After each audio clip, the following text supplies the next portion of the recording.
I'm Al McFarlane. Welcome to the Conversation with Al McFarlane. I'm glad to be here. I'm glad to have you along as well. What a tumultuous day or two we're experiencing. And today we're going to dive straight into many of the, what I call egregious actions by our new president, Donald Trump. He signed, I think, almost 200 or so executive orders.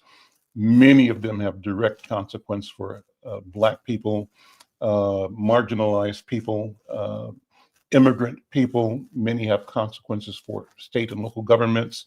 Many have consequences for what the nature of the country can be and will be going forward.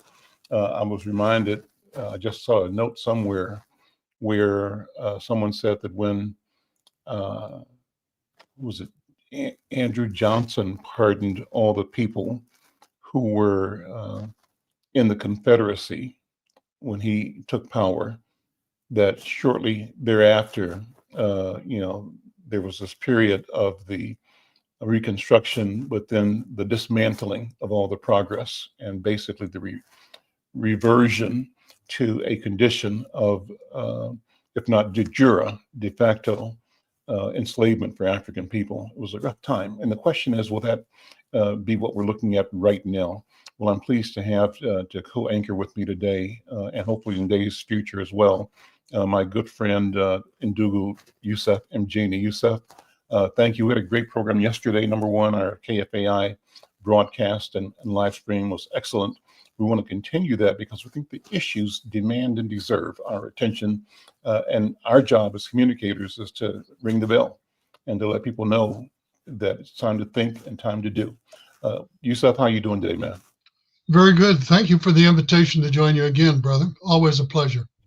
So let's jump right in. Hopefully we'll be joined shortly by Minnesota Attorney General Keith Ellison. We asked him to come on to talk about his department joining several other states in suing the president for his order around denying the birthright of children who are born in this country, who by the Constitution are natural citizens. And Donald Trump's executive order is rejecting that idea. Let's go into that first. What's the story and the backstory on that?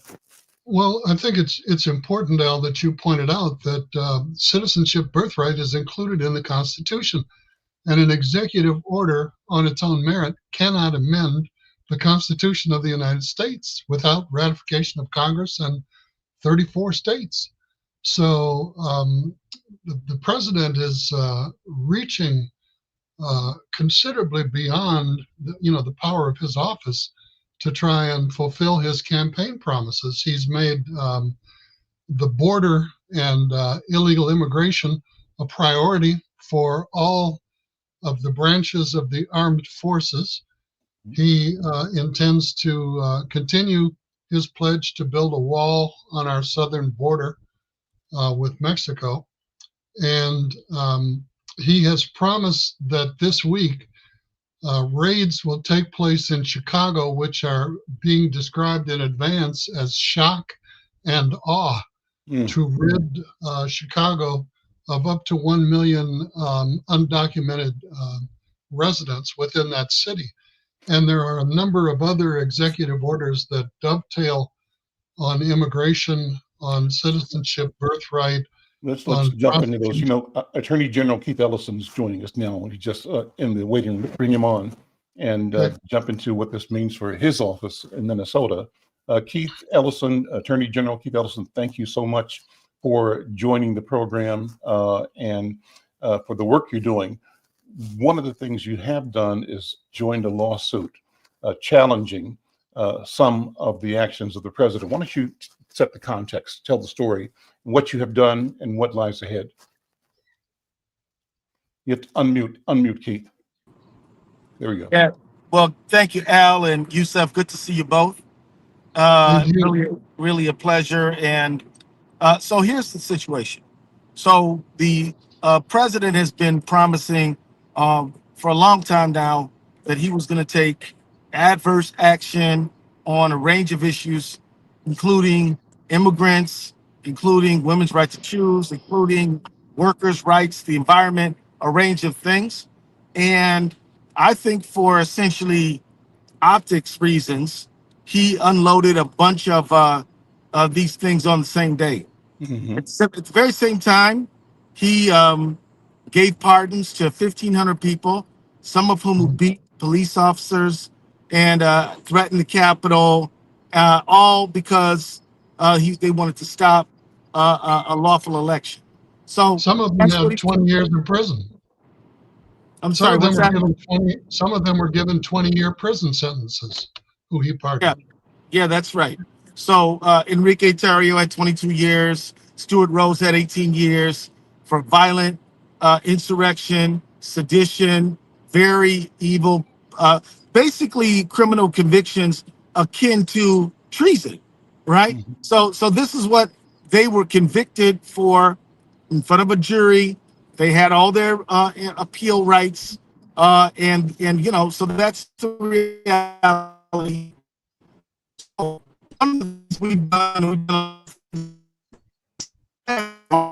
And we're losing your voice, Keith. The bandwidth is yeah, kind of wobbly here. Try it again. Yeah. Must be going through a dead can zone. you hear me now? Yes, we do. Yeah. So since last March, we've been working with Democratic AGs from around the country, and we've divided up all the work. We got numerous lines of work we've been working on, and one of the things we did yesterday, a day after, and we were ready the day of, but we just wanted to dot the I's and cross the T's, is we filed a lawsuit challenging this executive order regarding birthright citizenship. Now, as I think I heard Yusuf saying, look, birthright citizenship is a product of fighting against slavery. I mean, Dred Scott decision, which said black people were not citizens and could not be citizens. The that Dred Scott decision, authored by Roger Taney of the United States Supreme Court in the late 1850s, that the 14th Amendment was a direct refutation of that and said that all people are citizens of the states they are born in. And so that's why we got birthright citizenship. Now, if I am the child, if I'm born in the United States, but the child of diplomats subject to the laws of a different country, now that's a different story. But if you're born here, subject to the laws of this country, you're from here. Now, there was an important case in 1898 involving a case involving Kim Wong Ark. And Mr. Ark was a Chinese citizen. I know he was not a Chinese citizen, he was an American citizen. That was the whole point. Born in the United States, but his parents were from China. He was born in San Francisco. He left the United States, went back to China, came back to his home, the United States, and was denied entry because he was even because they tried to say, yeah, you're born in the US, but you're Chinese, not American. Hmm. He fought his case on the 14th Amendment, and the Supreme Court in 1898 said, yeah, he is a U.S. citizen. So ever since then, birthright citizenship has been non-controversial. I mean, this is something that we all take as just a truism of American law. And it's important for people to remember that the 14th Amendment was forged in blood when the United States went to war against the slaveocracy in the South. It is a product of that struggle, and there's no way we should ever let go of that birthright citizenship, and there's no way we should ever let go of um, the case that I mentioned.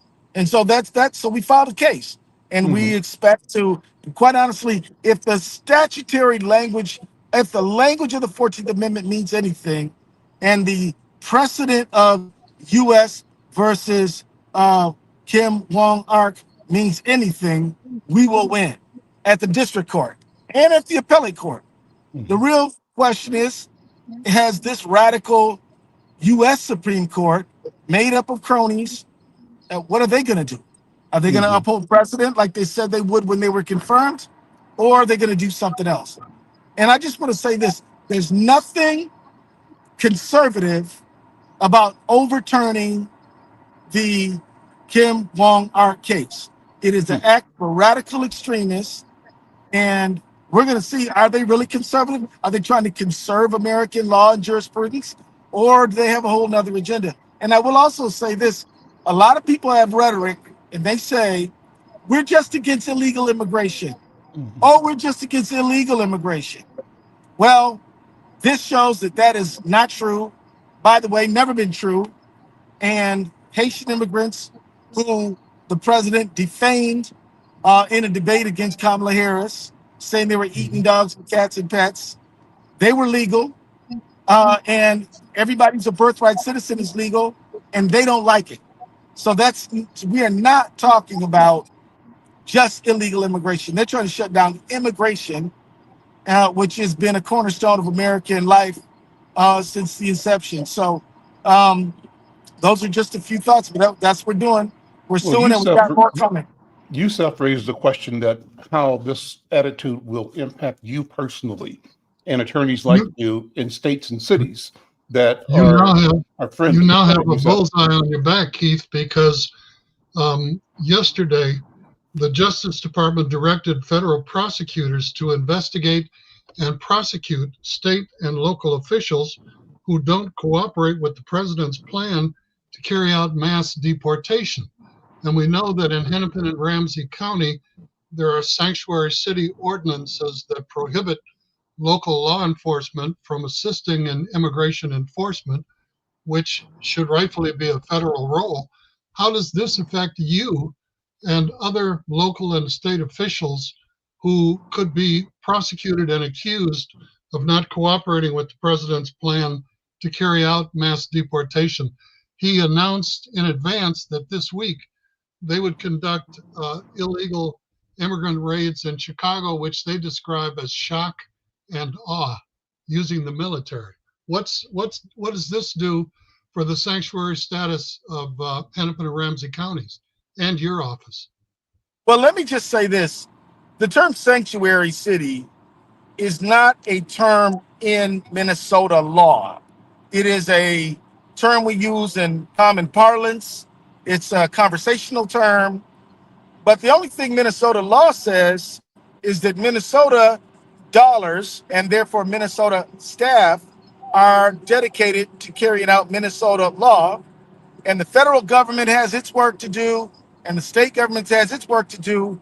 We're not going to do their job, and we're not asking them to do ours. So that's the reality of the situation. We don't have any obligation to cooperate with them. The 10th Amendment says that specific things are identified as federal jurisdiction, and everything else is left to the states. And the federal government is one of limited powers, and they ought to remain within their limitations. And it's not lost on me that as a lifelong civil rights advocate, I'm over here talking states' rights. But that's what we've come to, friends. Um, that's where we're at. The state of Minnesota has no obligation nor responsibility to do the work of federal government. They do their own work, we do our own work. And they should not expect me to lift a finger to help them do things, which, quite honestly, uh, many of which are immoral and wrong. Now, look, if they want to prosecute, if they want to deport people who've committed crimes, part of the reason, part of the bargain of being in another country is that you obey their law. So, Mhm. okay, but what we're talking about is way more than that, right? We're talking about people who have come here to work hard, many of whom are here, quite honestly, due to certain U.S. policy. I mean, quite frankly, if you talk about Hondurans who are on TPS, part of the destabilized situation there is because we supported Juan Orlando Hernandez, who is Thank you. a drug trafficker prosecuted in Minnesota court, not Minnesota, but American courts. Mhm. But we supported Juan Orlando Hernandez. He persecuted his countrymen and women as he was selling drugs into the United States, and yet he had the sanction of the U.S. So my point is, let's have a sane, reasonable, logical immigration system. Let's not abandon humanity, asylum, things that have we've known to come to be as a humane society Let's not abandon those things. Let's not separate families. Let's not persecute people. Let's have a sane, sensible, logical system. And of course, anybody who harms people and breaks American laws, they got to be deported. But other people, we should follow the courts, follow the process, follow the system, and we should fund it. By the way, we've underfunded immigration courts. That's a fact. So my friends in the Republican world cannot say we demand massive massive tax cuts, and we want to have a robust immigration court system. The two things are inconsistent. So, What are oh, some and of the other? you guys asked about me. Yeah, Don't worry about Brother Keith. Brother Keith's all good. Well, can I ask a go ahead. related question? This relates to diversity, equity, and inclusion programs. Right. And one of the president's executive orders requires shutting down what he describes as radical and wasteful DEI program and departments in the federal government, and demanding that they be shut down no later than 5 p.m. today. And Meta, X, Facebook, WhatsApp, Instagram, McDonald's, Walmart, and many other companies have already trashed their DEI programs. On a positive note, Costco has refused to abandon its commitment and says it will continue its diversity, equity, and inclusion efforts without regard for what the president and the federal government do.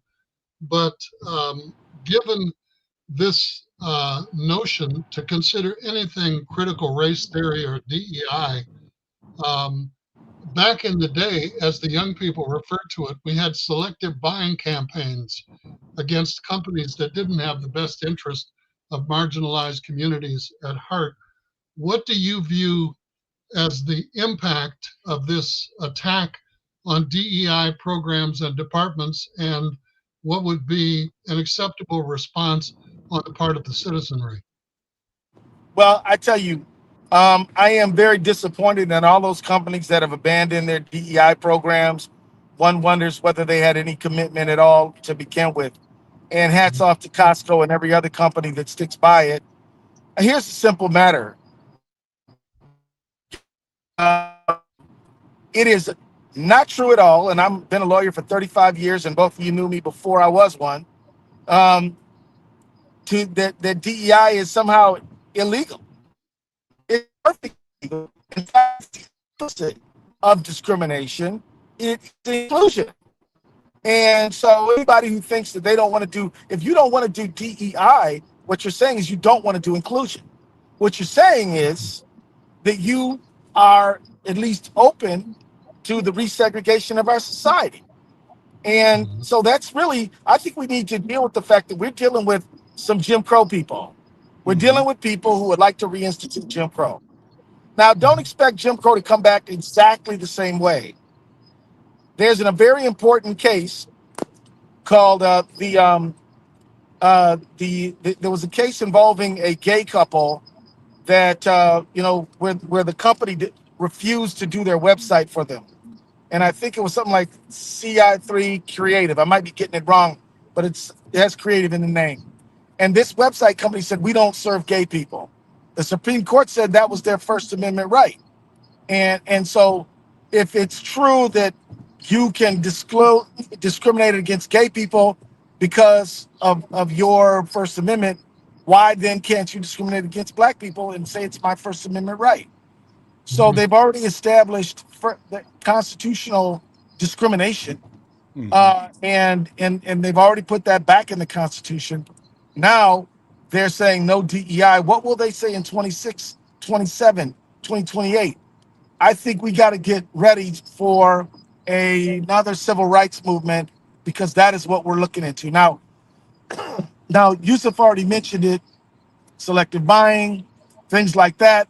Let me tell you, absolutely, I think we should use all nonviolent means to make a society to live up to its promise of equal justice for all. That includes boycotts, protests, lawsuits, litigation, legislation, all of it. But I think the real point is that we have to rededicate ourselves to the principle of liberty and justice for all. And we got to get active and got to get busy and got to employ coalition everywhere, because we are not just dealing with a moment. Remember, Trump might have been elected the first time and everybody, including him, was surprised. He was reelected to the surprise of no one. And so he has some support in this country for some really immoral policies, and we can't stand by and let it happen. Mr. Attorney General, as the lead attorney representing the state of Minnesota, would you remind the listeners and viewers in our audience who the primary beneficiaries of DEI programs are? Because many people suspect it's only unqualified Black people who don't deserve the positions that we're appointed to. Well, white women are the primary beneficiaries of DEI. But I would argue that while they're the direct primary beneficiaries, the main beneficiaries of DEI are all of us, right? DEI is not only, it's about race, but it's not only about race. It's about sex, but not only. It's about affectional preference, but not only. DEI Age, includes age, right? ability, religion, But also poverty. veteran status, poverty. DEI means that everybody can expect some belonging in our society. It means that we're not just going to not discriminate against you. We're actually going to work to make sure everybody feels a part of this company, this neighborhood. Everybody feels welcome coming into your store. That's what it means. It means that we want an inclusive investor base, customer base, worker base. We want to make sure that we're really striving for belonging in our society. And to be anti-DEI means we don't want that. We want this company, we want to prioritize the people, the demographic. Yeah, Segregated water fountains, segregated bathrooms. right. Hey, right. We want to resegregate America. But again, don't look for it to be an exact replica of the past. History doesn't repeat itself, but it does rhyme. It will be similar, but it won't be exact. So be creative and look out for the new thing that is basically just an old game, which is discrimination. Keith, the University of Minnesota and other state departments that depend on or that use a lot of federal funding, how are they to approach, to assess the threat?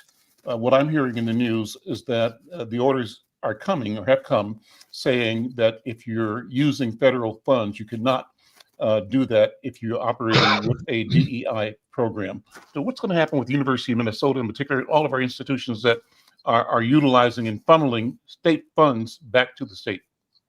Well, if they fight back, I believe we're going to win. Okay. But if we knuckle under, we're going to see, a lot of people see their rights sacrificed to this very ugly Jim Crow agenda. I mean, because here's the thing: the United States really doesn't have any money, Mm-hmm. right? And we can use our leverage as a state, lose our leverage as citizens to stop this. This is an organizing challenge. But let me just say this: if the United States government says we're not going to send you money that the Congress has appropriated for you unless you help us discriminate against people, then I think that's got to be a lawsuit, and you can expect that the Minnesota's Attorney General will be foursquare with you, standing up for equal protection under the law. That's where it's at. So the real question is, what's going to happen to? I mean, if they try to impound money, federal government tries to impound money from Minnesota because we won't comply with discriminatory behavior, then we should sue and say that the federal government has exceeded its authority and it has to be held back in check. And we should not take this lying down. I have every reason to believe we will be successful, but we've got to have a steel spine and some backbone. And I encourage people to, if you write poetry, write some. If you make movies, make some. If you do radio programs, do some radio programs. If you're a lawyer, litigate. If you're a legislator, legislate. But do not sit around and let this go by and hope somebody else is going to take care of it. This is the time for all people who care about rights to step up and get busy. Yusuf? Mr. Attorney General, There's already been significant division displayed in the state legislature in terms of what a quorum is and who's in charge. How do you see Here in this playing Minnesota. out Yeah. from your vantage point? Well, my reading of the Minnesota Constitution and statutes is that the is that you need a majority of the House to have a quorum. That's 68. That's what the secretary said. He's right, and we're going to find out whether we're right in front of the Minnesota Supreme Court. I can tell you that lawyers in my office are ready right now, working hard, and we're prepared to show up and make that case. But I think that the Secretary of State, Steve Simon, is correct on the law, and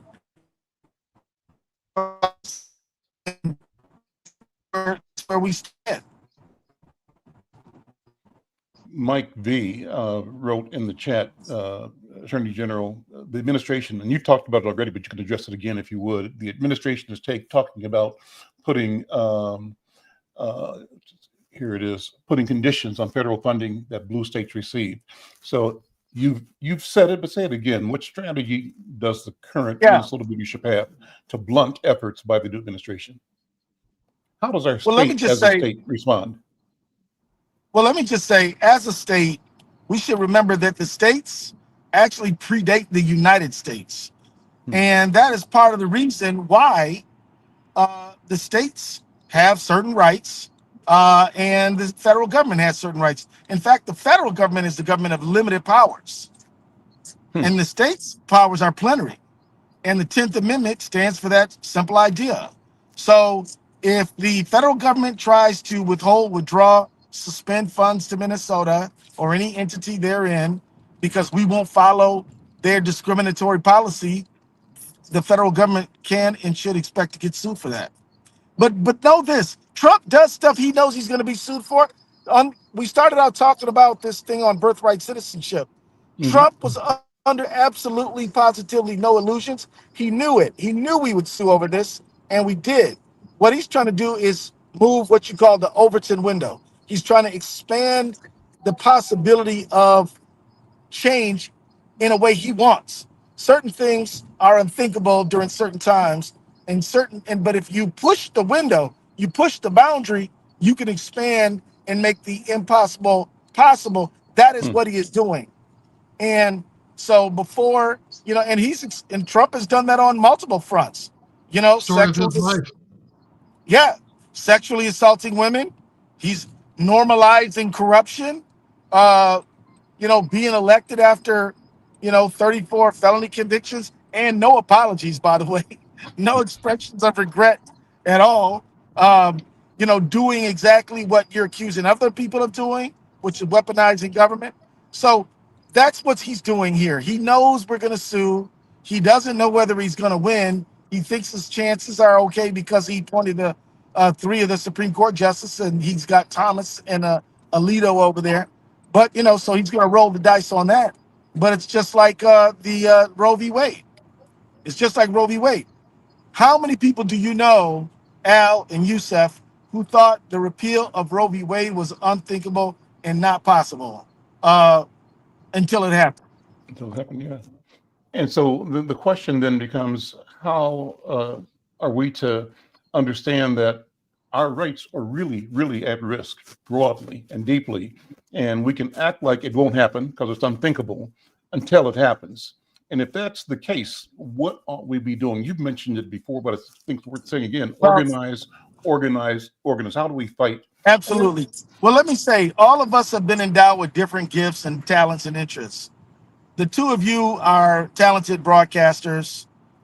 We need you to stay on the air talking about these issues. But the arts community needs to step up. The business community needs to be like Costco and say, we're committed to DEI and we're going to publicly say so. We're by the way, we are going to win, right? We will win, but it's just going to take a little bit of gut check between now and then. History is on our side. History is going to win out, and it's not just because it's inevitable. It's because we believe in freedom, and we who believe in freedom will not rest, right? So because we're not going to quit, we're going to win, and it's the right thing to do. So I'll say that We just need everybody to activate. We need everybody to get involved. Sometimes we need to protest in the street. Sometimes we need to file a lawsuit. Sometimes we need to run for office. Sometimes we need to broadcast and do a podcast. Do all of those things, and we will see brighter days. Keith, hang out with us as long as you can. I know you're in motion somewhere driving, and thank you for joining us. I'm Al McFarlane. This is the Conversation with Al McFarlane. And if you're checking us out through Black Press USA, let us know where you are. And if you have a question for Minnesota's Attorney General, comments about the slew of executive orders signed by President Trump in the past 24, 48 hours. We'd love to have your comments, raise a question, and ask the question of Attorney General Keith Ellison. Yusuf, how do we, again, mobilize from your point of view? What's the working plan in the community? Well, I think the Attorney General put it aptly. We have to educate, we have to agitate, and we have to legislate. And we have to do it at the school district. We have to do it at the city council. We have to do it in the mayor's office. We have to do it with our representatives in the state legislature. We have to do it with our congressional and senatorial representatives because they represent us. They work for us. We have to do it at the county. We have to do it at work. We have to do it in the social, fraternal, and soror organizations that we belong to. And we need to be having these discussions publicly within the family, across generations, across the front and back porch and the neighborhood, and make sure that everybody has the same information. I think you and I, Al, subscribe to the old dragnet theory, just the facts, ma'am, just the facts. And we need to make certain that that stays, at the front, because there will be a lot of misinformation. There will be a lot of disinformation. There will be a lot of what the old folks used to call ignorance out there, in terms of people assuming that they know all the answers or they can predict the future. And there is enough of a challenge that we face today that a 747 airplane could roll down every street in our neighborhoods, and there would be room for enough people to fill up every one of those planes. So whether it's Black Lives Matter, the NAACP, the Divine Nine, the Alpha Kappa Alphas, or the Deltas, whoever it happens to be, people need to get engaged. Okay, you can't do it on your own, all alone, in your home, in silence. Let me ask you, how do we hold corporations? Excuse me, friends. Go ahead. Unfortunately, I do have to move to the next thing. Yep. But love you guys, bless you, and keep it hot. Thank you, Keith. Pace yourself, take care of your health, and take special care, brother. Okay. Oh yeah, brother. Right now. Thank you, Attorney General Keith Ellison. Peace. Well, Al, as I said, whether it's Black Lives Matter, whether it's the NAACP, we talked about selective buying campaigns. Mm-hmm. And when there were corporations that publicly did not support the best interest of Black and other marginalized communities, a boycott is illegal. You can't do that. But you can selectively agree on where you're going to spend your money, which social media you're going to participate in, whose credit cards you're going to carry in your wallet or your purse, where you're going to shop, and where you're going to spend your money. Okay, you mentioned right Costco, and I mentioned to you before we started, Costco yes, apparently has made a statement saying it's going to uphold and live by. They refuse to abandon their commitment to DEI, yeah. And we need to support Costco and thank them with our dollars and our memberships for taking that position, because that's a very courageous position that may well cost them money from people who disagree with that stance and that posture. And if we leave them out there hanging on their own, then shame on us. Then we'll wind up doing business with people that don't have our best interests at heart. And if the only thing we can do is be very judicious and equitable and careful about where we pass our money on to, we got to do that. Okay, because how long did it take the stimulus money to come into and then exit the back door of our community when the federal government wrote checks to everybody? Mm-hmm. 24, 48 hours? Mm-hmm. Okay. And I asked some young people, how many of you helped grandma fix them false teeth or pay her rent, or helped your sister who got them, several babies' daddies buy some diapers and some underwear and some school clothes for them chillins. And cheerins is what they call them down Sure, south, them that's right. cheerins. And if you aren't doing that, then shame on you, because each of us, as Frantz Fanon said, must discover our mission in life and either fulfill it or betray it. And that's a generational challenge. That's not one that starts and stops with us old timers, us elders in training, or however people want to define us. That's one that goes across the board from the time they can walk and talk until, I went to Scott Birch's funeral the other day, and you should have seen the turnout in the church and just the joy of people seeing one another and acknowledging the fact that some of us were still on our feet, okay, and going forward is tremendous. But we got to do that. And, coalitions, collaborations, support. I sat down, wrote a bunch of checks out. They weren't for a lot. They were for a little, but they went to a number of organizations in our community that are involved in this business. And I think that people need to do that. We got to spread the wealth. Okay, we're not going anywhere alone or by ourselves. We can't take anything with us.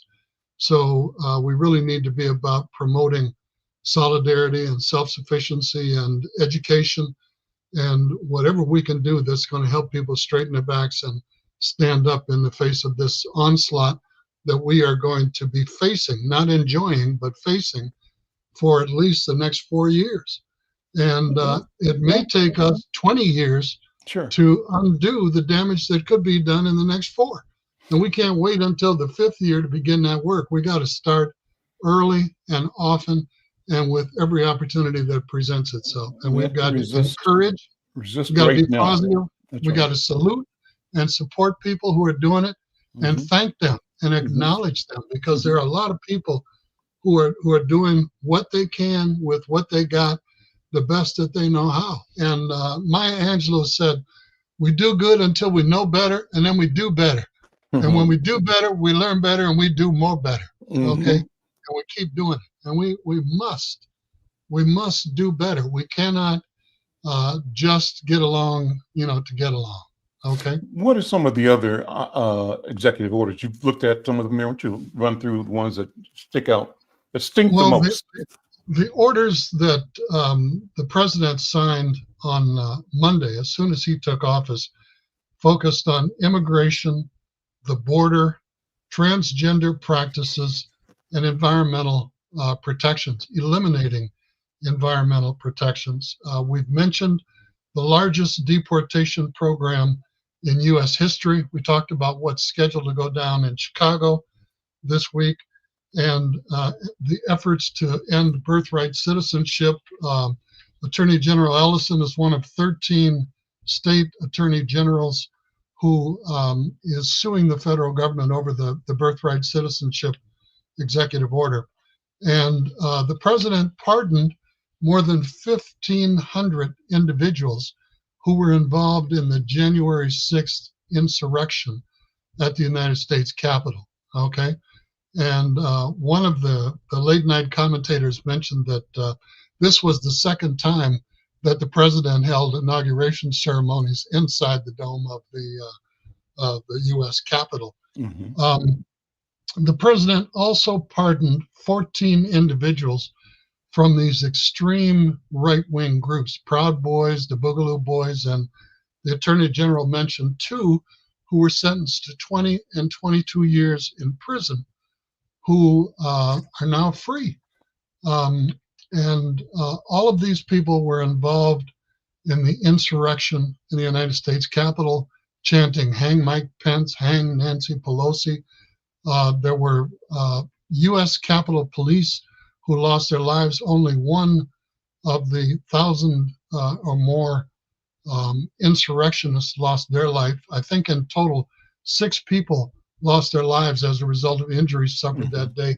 People were being beaten and stabbed with the United States flag.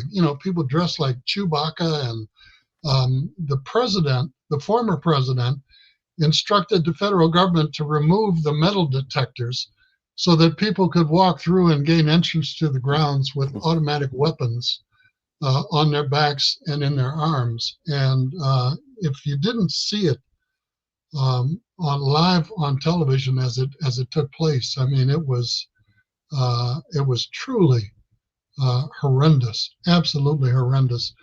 The president also issued orders to combat consumer inflation, which are going to take some serious doing and will not happen overnight, if at all.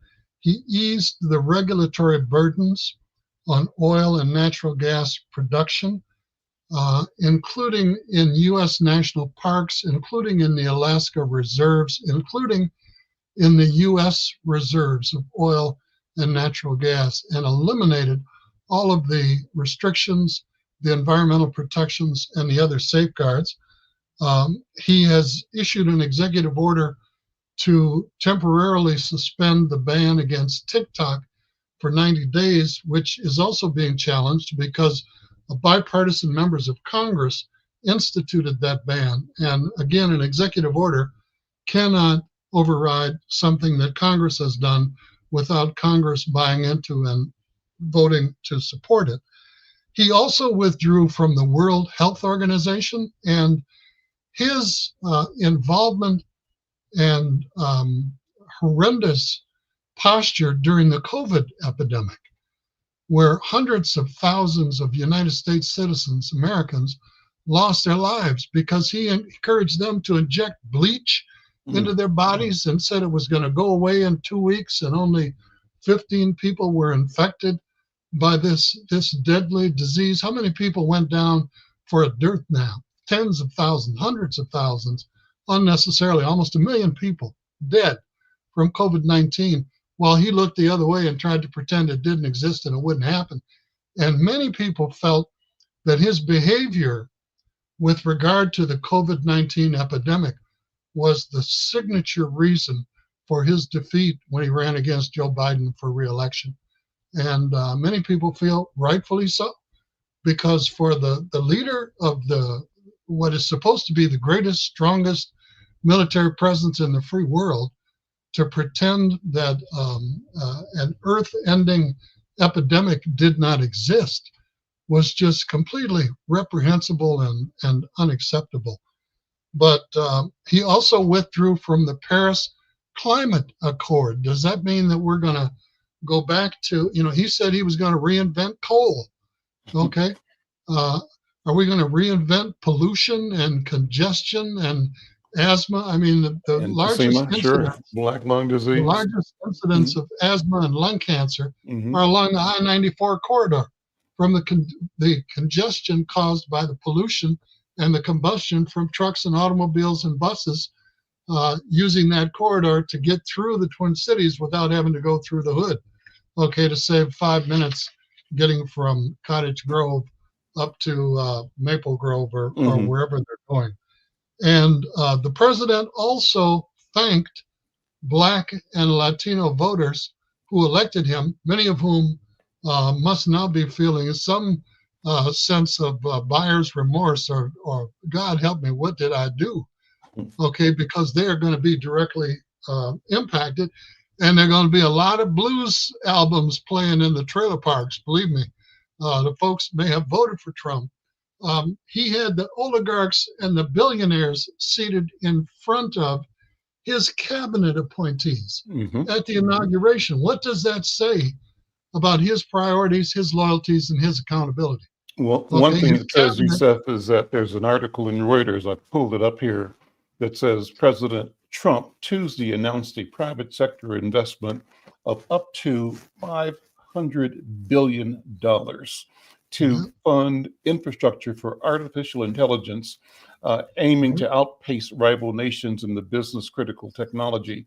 And he said that ChatGPT's creator, which is a AI, and SoftBank and Oracle are planning a joint venture they're calling Stargate, which he says is going to build data centers and create more than $100,000 jobs in the U.S. The point is this: what he's lined up is the richest people in the world And Mm-hmm. what he's announcing is that he's going to fund the increase of their wealth and their ability Hey, to hey, control a we're sector. Go ahead. Al, we're going to have facial recognition in daycare. Okay, Hmm. identifying the babies who are eligible who can pay to come in and get daycare. Okay, if this goes through, I mean, $500 billion in artificial intelligence. What are the safeguards? What is the accountability?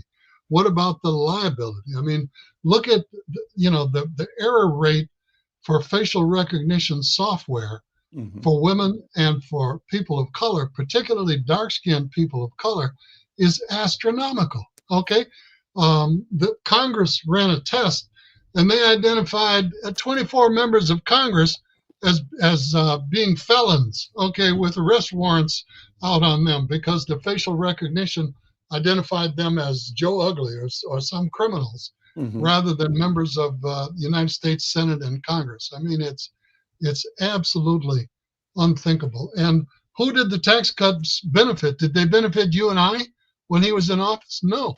They benefited the top 1, 2, 3, 5% of the wealthiest people in this country and on this planet, and in Mike many V, other Mike countries V as put well. a note in the chat.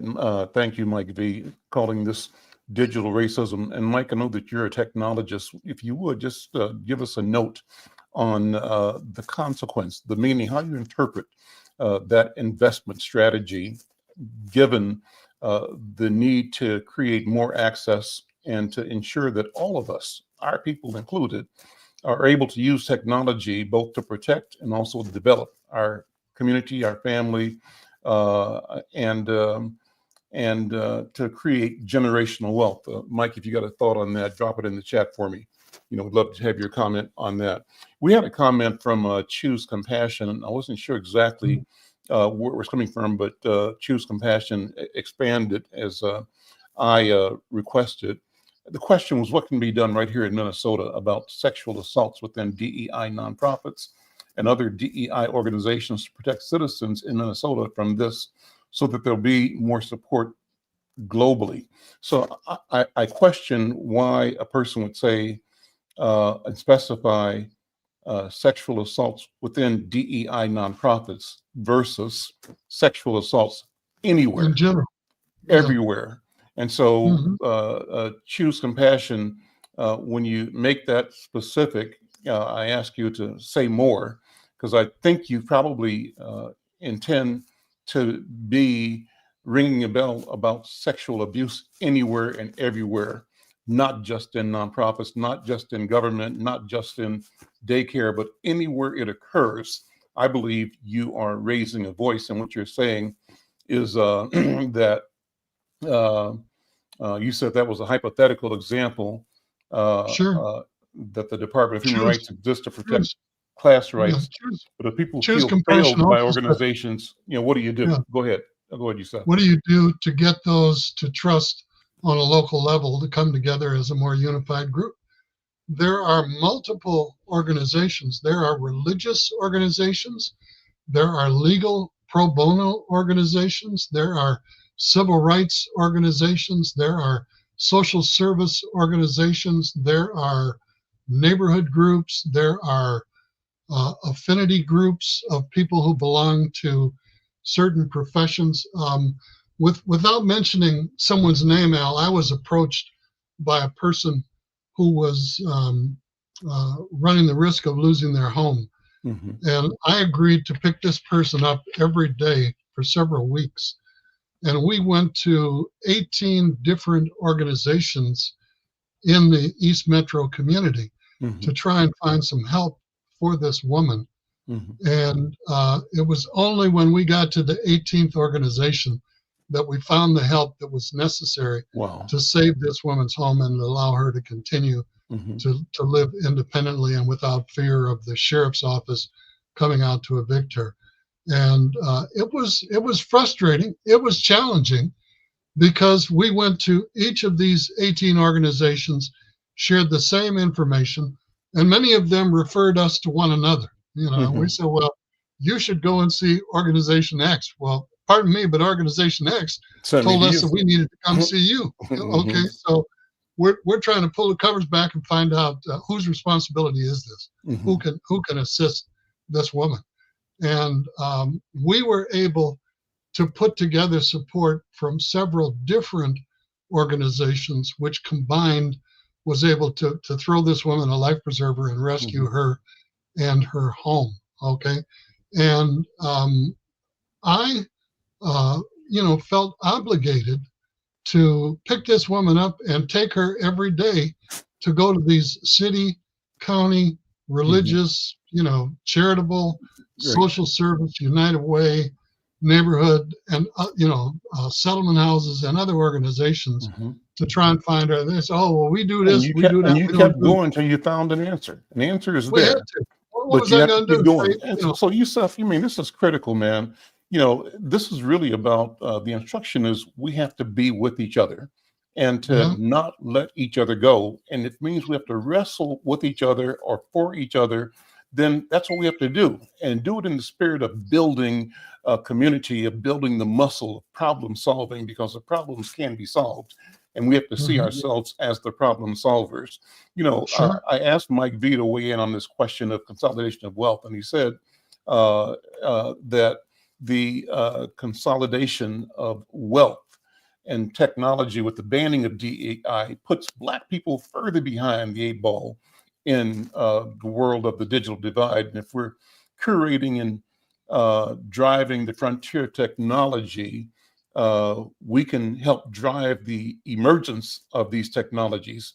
So he's against law enforcement using AI because the data is tainted with racism, historically speaking. Yusuf, weigh in on that. Well, right above that comment, Mike also indicated that if Black folks are curating and driving the frontier technology, they won't be able to correct the algorithms that could potentially impact us over the next generation. States will have to take matters into their own hands, creating locally funded projects where Black folks can help drive the emergence of these technologies, and can do that in a way that is accountable, in a way that respects people's rights and aspirations and self-determination. And I support that wholeheartedly. And you've done programs on these, what do they call these Black people who are futurists, who believe in science fiction and, Afrofuturism. so on and so forth. Yeah. Afrofuturism. Sure. There are a lot of people, a brother that I grew up with in St. Paul, we went to school together, who now lives in a country in the Southern Hemisphere, is deep off into Afrofuturism and technology, and does stuff on the internet globally that just amazes me every time I talk to him. And we talk every few months and keep one another abreast of what's happening. But kids today are far more wired into the technology, Al, than our generation was. Many of us are Luddites. The Luddites were people in the Middle Ages who were afraid that the machines of the Industrial Revolution were going to eat them and not only take their jobs, but that they were going to wind up lubricating the machines. So, we don't know how to text or how to do stuff on the telephone or on the internet. That a lot of, my granddaughter can run circles around me with her cell phone or her laptop. Okay. And I encourage it. I say, go girl, you're going to have to protect grandfather when we both get older, and I'm counting on you. So by all means, you keep getting them A pluses and doing that extra credit work, because grandfather is depending on you. We need to be respectful of it. We need to respect and support the people who are deep into it. A lot of it may be challenging and difficult for us to understand, Al, but that was the case with the Civil Rights Movement. That was the case with the Black Panthers. That was the case with the original Black Lives Matter with the people in Ferguson.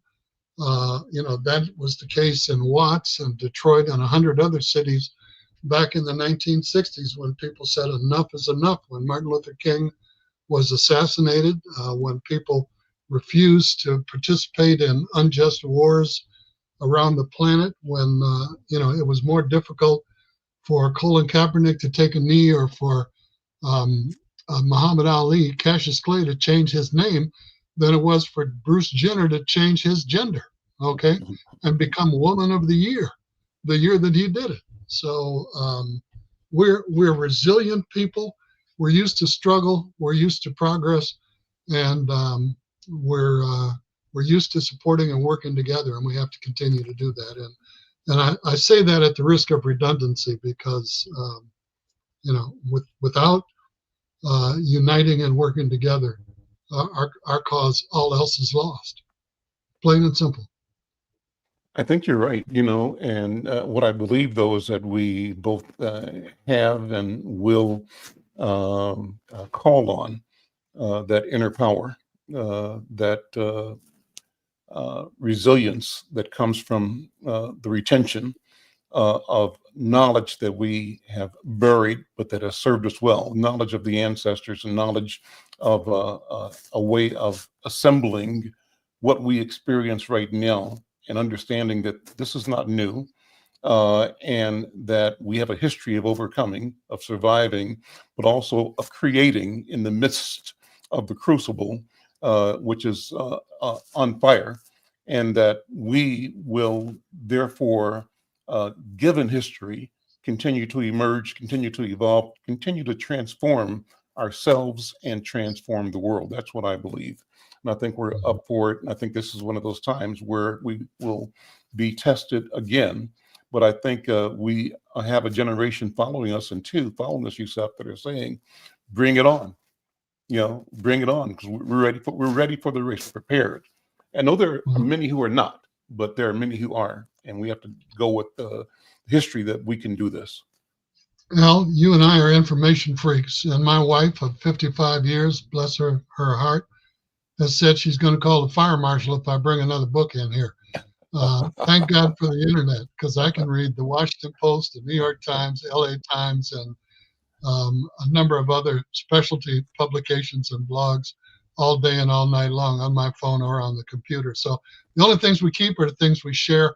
Want to thank Michelle Delicious, Mike, and others for joining us in the comment section, for listening and viewing with us. And I want to thank you, brother, because you are the folks.